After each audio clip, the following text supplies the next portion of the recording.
Guys, happy Tuesday. Just wanted to do a quick check-in.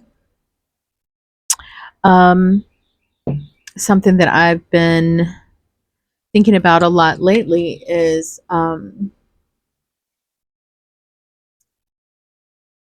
idea of not accepting someone's presence just because you're lonely. You know,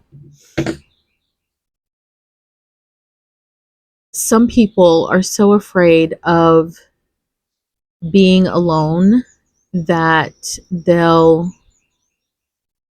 deal with anything. Um,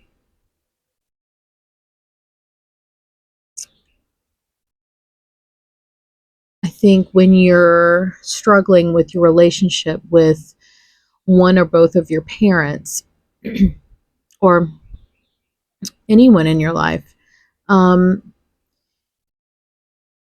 there are so many different reasons why you rationalize um, constantly allowing this cycle of reemergence in your life, in your space. Um, After,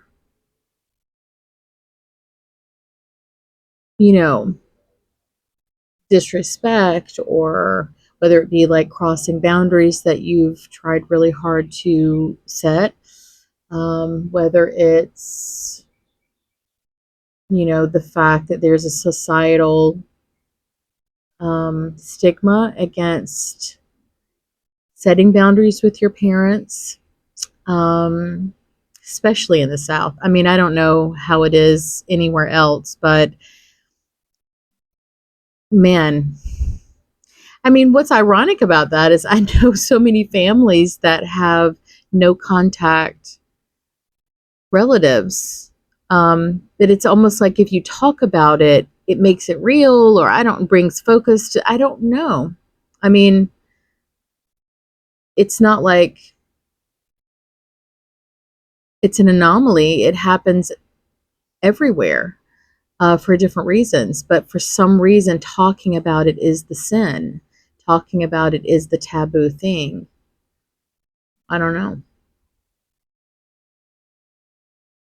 And so, because of all of these, external pressures, and then the added into the massive pressure of the internal that you've been taught your entire life, um, the people pleaser, aspect of children who grow up in toxic households. That's almost like your default survival mode, your people pleaser button, you know? So, as someone who struggles with setting boundaries and keeping them, you have to become very, very comfortable being lonely, you know? And I mean, I have friends, I have wonderful friends, thank God. My children are the best in the world. Um, but there are certain moments that happen where your instinct is to, I want to call fill in the blank. But because you're struggling and you have to hold that boundary, you can't. And there's just massive,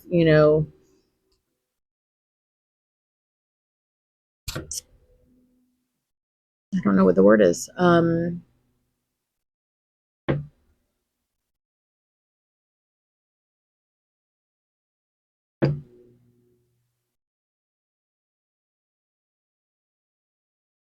Chasms is the only word I can think that's sufficient. Uh, of the unsaid.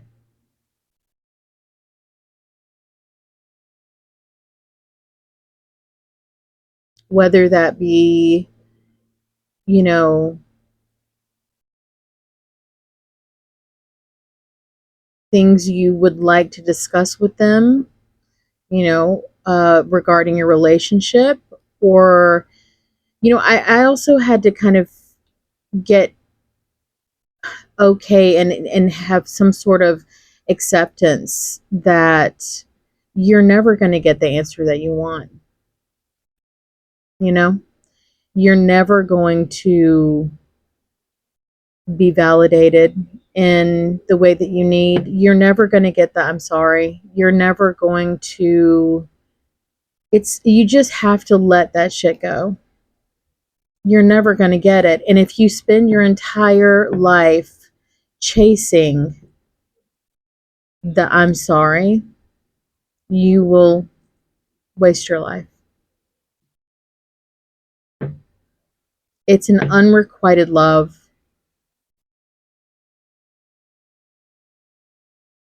that you just have to learn to sit with. It's like you have to learn to sit with grief and be okay with it and peace with it. And if you fight it, it's just that much harder on you. So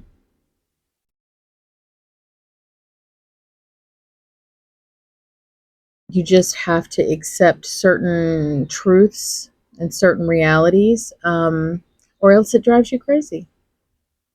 And I have children that I cannot let down.